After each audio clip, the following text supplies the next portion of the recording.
예수께서 가버나움에서 말씀을 전하실 때에 사람들이 구름대같이 몰려들었습니다. 지금이나 예전이나 유명한 사람이 연설하고 그렇게 하면 군중이 모이는 것은 당연한데, 실제로 예수는 당시에는 정말로 보기 힘든 기인이었습니다. 왜냐하면 말라기로부터 예수님까지 기간이 약 450년에서 500년인데요. 그 기간 동안에는 선지자도 없고 예언도 없고 계시도 없고, 그야말로 성경에서는 신구약 중간 시대라 그래가지고 캄캄한 암흑기.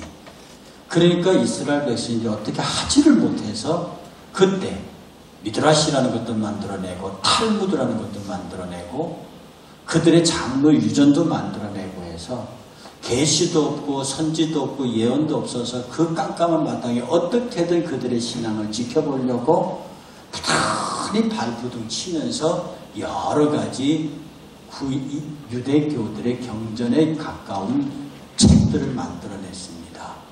그런 이스라엘 사람들이 도대체 그 메시아는 언제 오느냐, 도대체 예언자라도 나타났으면 좋겠다.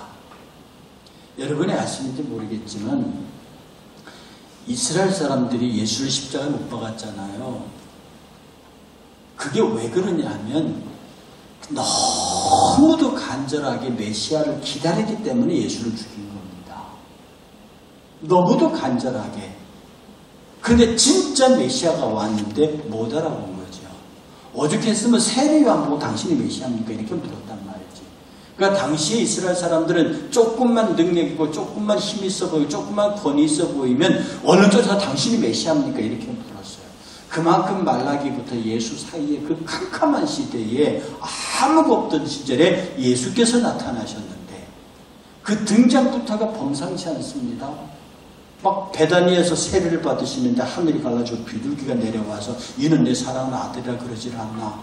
막 물로 포도주를 바꾸는 가나안 혼인잔치에 포도주 사건부터 시작해가지고 가는 곳마다 병을 고치고 귀신을 쫓아내고 이런 일들을 하니까 이스라엘 백성들이 한마디로 말해서 횡 돌아버린 겁니다. 그들이 기다리는 메시아가 왔지요.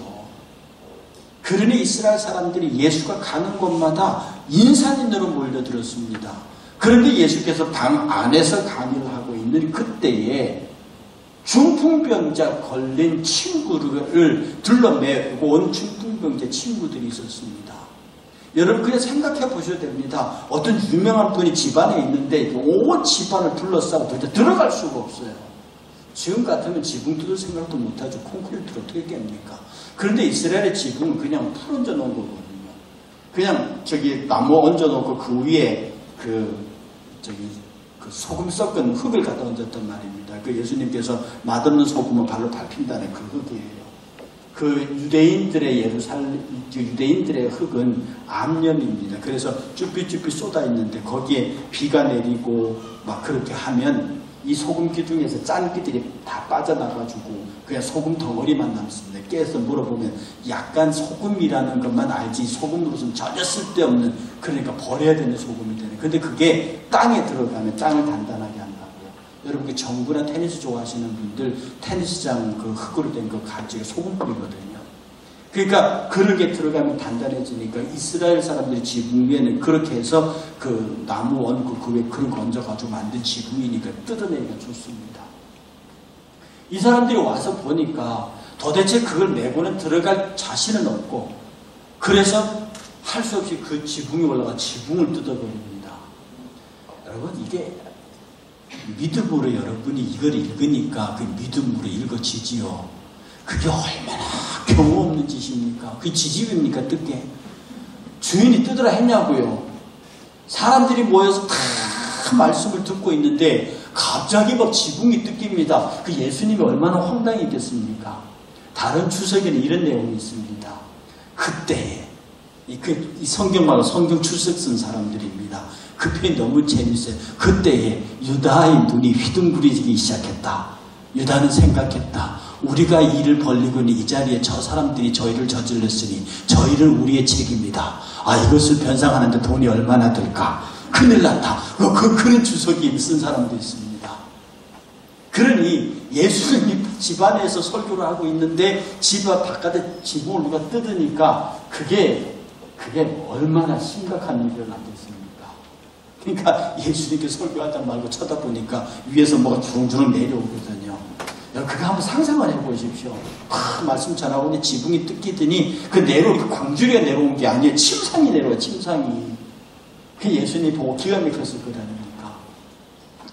그 광경을 이렇게 예수님께서 보시면서 그에게 하신 말씀입니다. 우리가 그 광경을 보면 우리가 그를 그렇게 할 수 있겠습니까? 저는 그 얘기를 보면서요, 내가 그렇게 무식할 수 있을까? 우리는 그렇게 무식하게 예수를 믿을 수 있을까? 지금 우리가 세상 살면서요, 조금만 이상하게 예수 믿으면은 사람들이 손가락질합니다. 어떤 사람이 옛날에 지하철에서 복음 잘하게 했죠. 지금 법으로 못하지만 그때 지하철하고 막 뒤에 예수 천당, 지옥, 예수 불신, 지옥 위에 쓰고 다니면은 그렇게 사람들에게 욕을 먹어야 그렇게 복음을 전하냐고 그렇게 말합니다. 임선태 목사가 넌 해보기나 했어? 해보고 그러냐고. 정주현 말이 아닙니다. 해봤어? 당신은 그렇게 해봤냐고요. 당신은 예수 그리스도의 복음의 전도지상보다 쫓겨나보고 사람들의 소금 뿌림을 당해보고 물을 뒤집어 써봤냐 이 말입니다.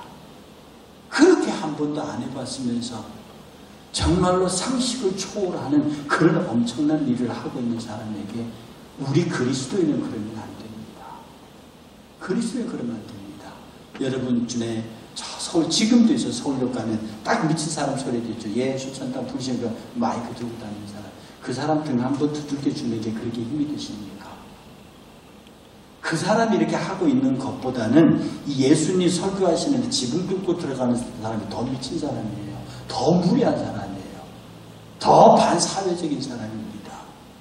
어디를 그래요? 전체 사람들이 존경하는 분이 설교하는 그 자리에 지붕을 뚫고 들어오다니. 그 어마어마한 일이 벌어졌는데 예수께서 그 광경을 보시고 앞에 침상이 내려놓으니까 예수님 뭐라고 말씀하셨어요? 병나하라? 아니에요. 네 죄사함을 받았느니라. 저는 이 말씀 속에서요, 그것을 메고 온 내 그 침상을 메고 온 그 사람도 대단하지만 병자가 대단합니다. 아마 병자가 그랬을 겁니다. 딱 도착한 친구들이 야 못 들어간다. 사람 너무 많다. 그때 병자가 분명히 말하기에 지붕 뜯어. 이게 병자가 그랬을 겁니다. 그 침상에 누워있는 병자가 야 친구들아 지붕 뜯어. 왜? 침상을 메고 온 청년들은 친구들은 답답할 게 없지. 자기들이 아픈 게 아니니까. 근데 침상에 누워있는 중풍병자는 내가 죽게 생겼거든요. 근데 저분한테 가면 산다 이 말입니다. 그러니까 친구도 막 뜯으라고 그랬을 거예요. 그러니까 친구들이 마지못해 뜯었든지 믿음으로 뜯어냈다 이 말입니다. 그러니 예수께서 중풍병자 보고 중풍병 친구들 보고 네 죄 사함 받았다 안 그랬어요. 중풍병자 보고 네 죄 사함 받았다고 했습니다. 저는 그 광경을 드라마처럼 그리면서요. 그 침상에 누워있는 중풍병 친구들 보고 친구들아 저 지붕을 뜯어라. 나는 어떻게든지 저 예수 앞에 가야겠다. 그러니 친구들이 좋다 해서 그 무례와 위험 위에서 떨어져서 사람 다칠 수도 있잖아요. 그 위험을 무릅쓰고 지붕을 뜯어내고 그 침상을 매달아서 예수 앞에 그걸 내려놓는 장면 속에서 저는 대단한 결기를 보는 겁니다.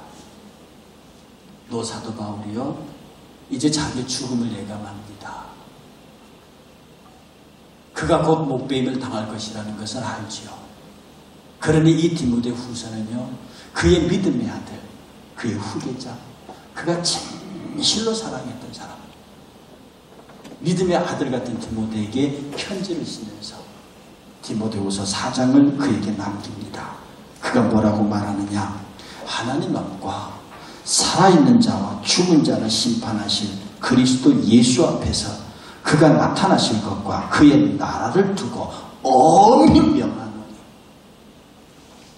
이것은 앞에 서술어는요 사도 바울의 생애입니다. 사도 바울의 전부입니다. 사도 바울의 모든 것이라고요. 내 이것을 걸고 너에게 엄히 명한다. 유언으로서도 이만큼 강할 수 없고요. 유언으로서 이만큼 확신할 수 없어요. 병석에 누워있는 중풍병자가요, 친구들아 나를 저 예수 앞에 어떻게든 내려라. 지붕을 뜯든지 침을 부시든지 어떻게든 나를 예수 앞에 내려라. 그 진지한 부탁, 그 간절함, 그 마음이 자기 인생 모든 것을 들고 엄히 명하는 사도 바울의 마음과 뭐가 다르겠습니까? 사도 바울은 그의 사랑하는 제자에게 엄히 명하기를 너는 말씀을 전파하라. 여러분, 이게 어찌 디모데에게만 한 말입니까? 이게 어찌 오늘 목회자들에게만 한 말입니까? 왜 그것을 말씀 사역을 맡은 사람에게만 국한시킵니까? 제가 이 말씀을 백수십 번 생각하고 묵상해도 이것은 예수 그리스도의 은혜 안에 있는 모든 자들에게 내리는 하나님의 준엄한 사도 바울의 명령입니다. 사도 바울의 명령입니다. 곧 신약 성경의 절반을 집필한 자, 그의 개인적인 생각마저도 하나님의 말씀으로 인정해 줄 만큼 하나님과 영적 교통이 깊은 자, 그 사도 바울이 그의 사랑하는 제자에게, 곧 예수 그리스도께서 지극히 사랑하는 제자, 그에게 내리는 엄한 명령은 오늘 저와 여러분들에게도 똑같이 적용되는, 예수의 생애 전체를 걸어놓고 저와 여러분들에게 명령하시는 하나님의 준엄한 명이 되는 것입니다. 말씀을 전파하라. 때를 얻든지 못 얻든지. 때라고 하는 말은요, 시간과 장소를 공이 겸하는 말입니다. 근데 그 시간 그곳이란 말이거든요. 어떤 장소에 있든지. 왜냐하면 내가 존재하는 시간은 반드시 존재하는 장소를 동행하는 겁니다. 네가 어디에 있든지, 그 말은 네가 어느 때에 있든지라는 말과 같은 말입니다. 사실 시간과 공간은 같이 갈 수밖에 없는, 시공이 떨어질 수 있습니까? 시공 떨어지면 유체 이탈했다고 그러죠. 우리가 정상적인 피조물로 사는 이상 시공이 구분되지 않습니다. 그러면 시공은 우리의 존재 방식입니다. 내가 어디에 있었다는 말은 어느 때에 있었다는 말과 같죠. 그때 내가 그 자리에서 내가 두 개를 나눌 수 없으니까. 네가 때를 얻든지 못 얻든지, 네가 어디에 있든지 간에 말씀을 전파하라. 말씀을 전파하라.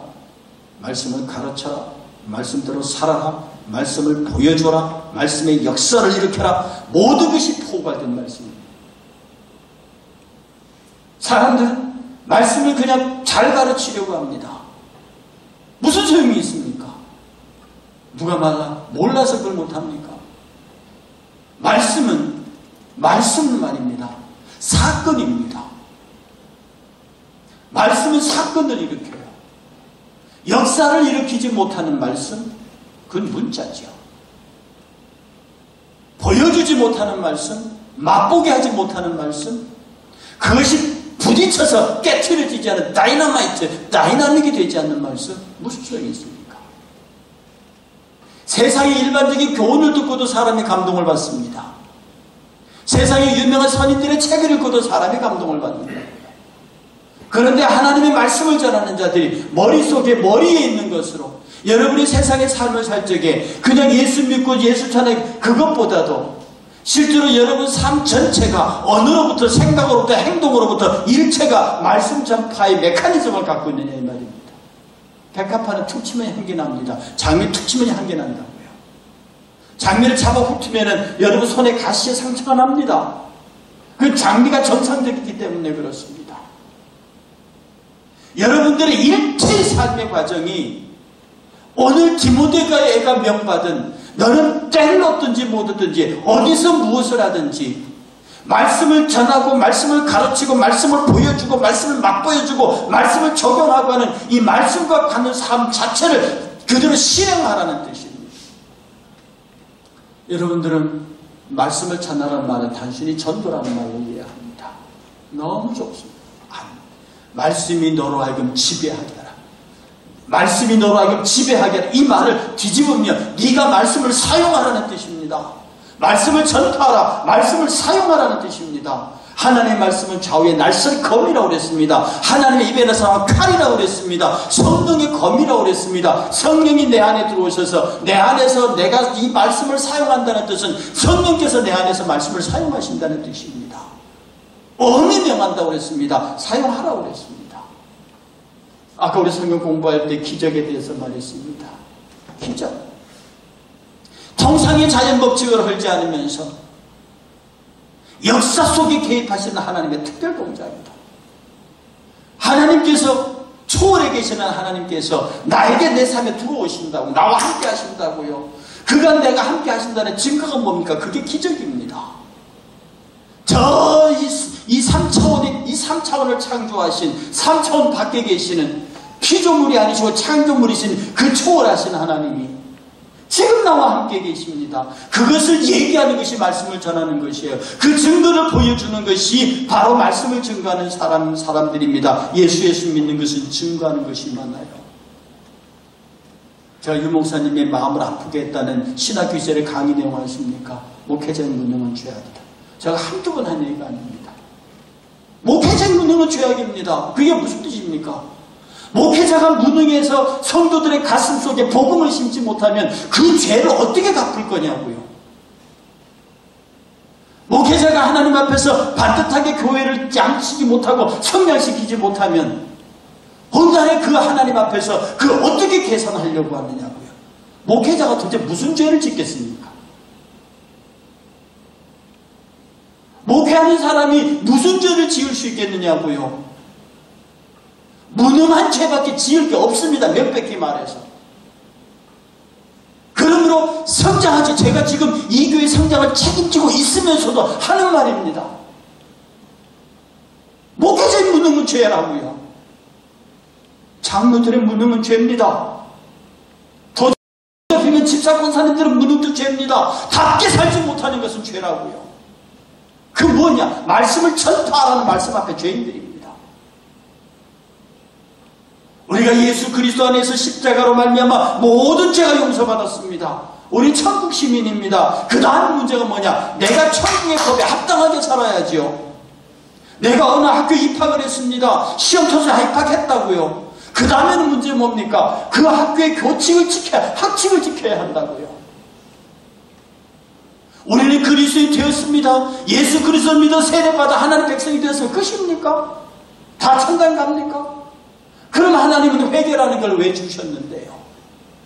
그 회개가 끝없이 내가 받은 구원을 유지되게 만드는 것입니다. 어떤 사람이 한 번 예수 믿어 구원받으면 천당 간다고 가르쳤습니까?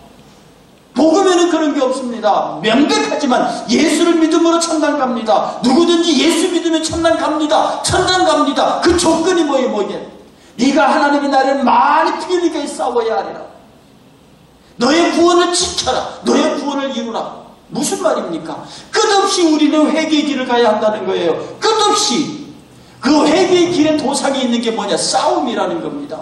그 싸움이 뭐냐? 전도의 싸움이에요. 때를 얻든지 못 얻든지 너를 통해서 말씀을 보여주라는 말입니다. 예배를 최우선으로 삼으라는 얘기입니다.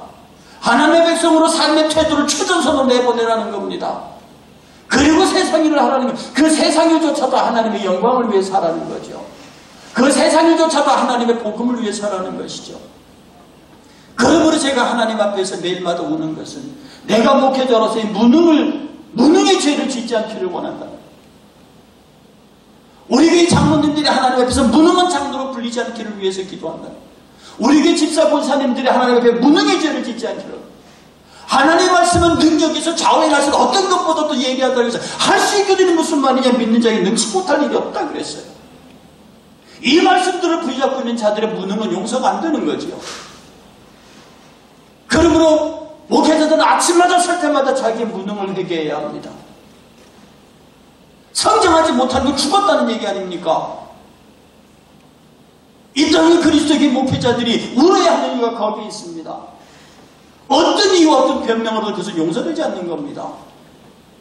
우리가 가진 복음은 어떤 것인데 왜 다른 사람들의 복음은 성장하고 그의 복음에 부딪히면 회개하는 역사가 일어나는데 아니라 하면 아니 그게 되느냐 이 말입니다. 그러므로 목회자들이 울고, 그러므로 교회가 울고, 집사, 장로, 권사들이 울어야 끝없이 하나님 앞에 믿음의 선한 싸움을 싸우는, 때를 얻든지 못 얻든지 복음을 전하라고 하는 이 메시지 앞에 말씀의 거룩한 투쟁의 전선에 서 있지 않는 한 그는 철저하게 무능을 고백해야 하는 겁니다. 사도 바울은 계속해서 말합니다. 범사의 오래 참음과 가르침으로 경책하며 경계하며 권하라. 참으라고 말합니다. 경책하라고 말합니다. 경계하고 권하라 말합니다. 이거 하나하나가 다 쉬운 게 아닙니다. 그 뒤에 사도 바울이 계속해서 하는 얘기 보면 그 말씀을 전파하고 말씀을 전하는 사람의 애티튜드에 대해서 말합니다. 어떻게 말씀을 전해야 된다, 어떻게 일해야 된다, 어떻게 해야 된다 라고 하는 내용들이 뒤에 나와 있는 겁니다. 허탄한 신화를 쫓지 마라, 이런저런 거 하지 마라, 내가 너에게 부탁하는 것이 있다. 그 하나하나 보면 사도 바울의 간절함이 절절히 비어 있습니다. 때가 이르니 사람들이 바른 교훈을 받지 않을 것이다. 귀가 가려워서 자기 사역을 따라 스승을 많이 둘 것이다. 그래서 그 귀를 진리에서 돌이켜 허탄하고 신비하고 아주 재미있는 이야기만 쫓을 것이다. 그러나 너는 모든 일에 신중하여 고난을 받아라. 전도자의 일을 해라. 내 직무를 다 해라. 네가 마지막에 싸워야 할 교회의 내용은 뭐냐면 예수를 믿는다고 하면서도 허탄한 것을 쫓아간다. 예수를 믿는다고 하면서도 이단 사설을 쫓아간다. 예수를 믿는다고 하면서도 이상하고 신비한 것들을 쫓아간다. 그런 이 사태들과 싸워야 되고 그것을 막아야 하고 그것을 지켜야 한다는 겁니다. 이 세상에 바로하는 이단들, 이 세상에서 바로하는 사이비들, 이 세상에 바로하는 자유주의들, 이런 것들 때문에 명철한 자기 분석이 없고 치열한 말씀의 투쟁이 없으면 여러분의 귀는 듣고 싶은 것만 한다니까요. 어디 가서 여러분의 귀를 가렵게 하는 것들, 그게 뭐냐? 내가 지금 듣고 싶은 얘기가 있어요. 내가 지금 하고 싶은 얘기가 있어요. 내 스타일에 맞는 게 있어요. 그러니 그런데 참으로 희한한 것은 이단과 사이비들을, 자유주의들을 거기에 기가 막히게 맞춘다는 겁니다. 그들의 귀를 시원하게 긁어준다는 거죠. 신천지에 나타온 사람들이 뭐라고 해요? 내가 이때까지 이런 성경 공부를 해본 적이 없다고 말한답니다. 왜? 그들의 귀를 긁거든요. 그들의 가슴을 두드리게 하는데 귀를 긁거든요. 오늘날 이 땅의 강단에도 가슴을 두드려 회개하게 하는 것보다 귀를 긁어 정말로 귀를 재밌게 하는 설교들이 너무너무 많습니다. 그러니 그쪽에 사람들이 몰려들어요. 거기에는 뜨거움이 있습니다. 열정이 있습니다. 그러니 그곳으로 몰린다고요. 거기 악한 영들의 역사가 어떻게 일어나는지 감히 그들은 상상을 하지 못합니다. 사랑하는 여러분, 오늘 사도 바울이 디모데에게 때를 얻든지 못 얻든지 말씀을 전파하라. 네가 어디에 있든지 그리스도를 보여라. 네가 어디에 있든지 성령을 사용하라. 어디에 있든지 말씀을 사용하는 사람이 되라. 그 말씀을 보여주라. 말씀의 맛을 주라. 정말로 무능한 전도자가 되지 말라 라고 하는 이 사도 바울의 피눈물 나는 마지막 유언의 소리가 우리들의 가슴을 때리는 소리로 들려야 합니다. 여러분, 하나님은 여러분을 지극히 사랑하십니다. 하나님은 여러분을 지극히 복주시기를 원하십니다. 하나님은 여러분의 필요에 관한 모든 것들에 관하여 전적으로 내가 책임질 것을 수천 번 약속하셨습니다.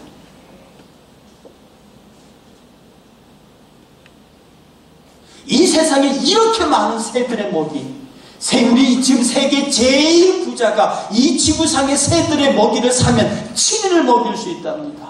그들의 재산을 다 털어서 새 모유를 사면 이 지상의 새들의 7일을 먹일 수 있어요.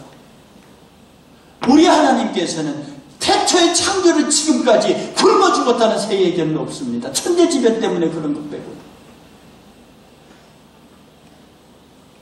하나님께서 우리에게 주시고자 하시는 것, 그가 우리에게 생명을 주신 한, 생명을 주셨다는 것은 양식도 같이 주셨다는 말씀이라고 제가 지난주에 오늘 저녁 예배 때 말씀드렸습니다.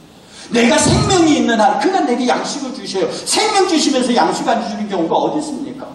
양식 없으면 죽는데요. 그가 내게 생명을 허락하셨다는 것은 양식을 주신다는 얘기예요. 그러니까 네가 살아있느냐, 뭐 입고 먹고 자는 거 걱정하지 말라는 것이에요. 생명 주신다는 말과 양식 준다는 말은 같은 말입니다. 오직 그가 우리에게 원하시는 것은 내가 능력 있기를 원한다. 내가 강하기를 원한다. 내가 실천해. 내가 믿음의 사람이 되기를 원한다. 그냥 한번 미친 사람처럼 한번 해봐라. 그냥 뜯어보라는 겁니다. 사람들이 욕하건 말건 그냥 지국 뜯어보라는 겁니다. 때는 어떤지 뭐 장소가 어딘지 기든지 간에 네가 있는 곳에서 그리스도를 보여보라는 거예요. 그리스도를 보여보라는 겁니다. 이게 유능한 거죠. 어떤 상황 속에서도 어떤 위험이나 적신의 칼이나 그 어떤 것 앞에서도 내가 그리스도의 힘을 과감하게 드러내고 그리스도의 디바라, 그리스도의 사건을 일으킬 수 있는 사람. 오늘 우리에게는 그게 없습니다. 지금 드디어 차별금지법이 담긴 포괄적 차별금지가 단위와 헌법 개정안이 발의되기 시작했습니다. 도대체 어떻게 할 거냐 이 말입니다. 이제는 앞으로 성경 자체를 재판조에다 갖다 놓고 여기에 종교차별이 있으니 이걸 금소로 해달라는 재판을 하겠다는 사람이 지금 있습니다. 이거 어떻게 이걸 막으려고 하냐 이 말입니다. 앞으로 예수 그리스도만 오직 유일한 구원에 성경이 있습니다라고 설교하면 이걸 종교차별 금지 설교라고 고소하겠다는 사람들이 줄을 서 있습니다. 어떻게 하면 됩니까? 어떻게 하면 되느냐고요. 때를 어떤지 못하든지 말씀을 전파라. 어떻게 예수 그리스도의 능력을 도대체 어떤 정신 상태를 갖고 있어 이 싸움에서 이길 수 있겠느냐고요. 우리가 싸워야 할 시간들이 다가오고요. 우리가 마땅히 다가야 할, 우리가 겪어야 할 시련의 시간들이 다가오고 있는데 이 땅에 그리스도인들은 뭐하고 있느냐 이 말입니다. 여러분 오늘 이 저녁에 우리들이요 아직 그 지붕이 누구 지붕인지 모르지 확 뜯어버릴 그런 용기를 가지셔야 합니다. 얼마나 비상식적이고 얼마나 비도덕적이고 얼마나 위험한 일입니까? 그러나 뜯어버릴 용기, 때를 얻든지 못 얻든지 환경과 조건과 상황이 어떤지 어떤 장소든지 내가 그리스도의 힘을 보일 수 있는 용기, 그 용기 앞에 주는 말씀하시기를 네게 사함 받았느니라. 염려하지 말라, 두려워하지 말라, 놀라지 말라. 나는 내 하나님이니라. 전쟁은 여호와께 속한 것이니, 전쟁은 여호와께 속한 것이니. 그러므로 여러분이 다 자금을 가지고 아까 7시에 금요 성경 공부 때 말했지만 사탄이 우리를 손댈 수 있습니다. 어디까지? 사탄이 아무리 기세 좋게 우리를 죽이려고 담배들 더 아니라 무엇을 바꿔서라도 우리를 죽이려고 하고 우리를 해하려고 해도 하나님의 군대 장관이 여기까지 손대라고 하는 데까지만 우리를 손댈 수 있습니다. 그의 사자가 우리를 지키시리니. 그의 사자가 우리를 지키시리니. 그러므로 법이 바뀌고 핍박하는 상황이 벌어지고 기독교가 이상한 집단으로 몰아가려고 하는 이상한 세력들과 대전쟁이 벌어지더라도 우리는 침착해야 합니다. 나는 너와 함께합니다. 놀라지 말라. 나는 너의 하나님이니라. 오늘 여러분들 인생사 모든 그 걱정과 염려, 여러분의 기도의 제목들 내려놓으십시오. 하나님께서는 그것에 관하여 단 한마디로 대답하십니다. 염려하지 말라. 그건 나한테 맡겨라. 너는 능한 사람이 되어야 해. 능한 목회자, 능한 장로, 능한 집사, 능한 권사, 능한 복음 전도자. 하나님 앞에 능력의 사람. 네가 능한 존재라는 말이 아니라 내가 능한 존재다. 능한 내가 너와 함께 하겠다. 너는 때를 못 떴든지 못 얻든지 이 복음을 전파하라. 승리하는 여러분 되시기를 주의 이름으로 축복합니다. 우리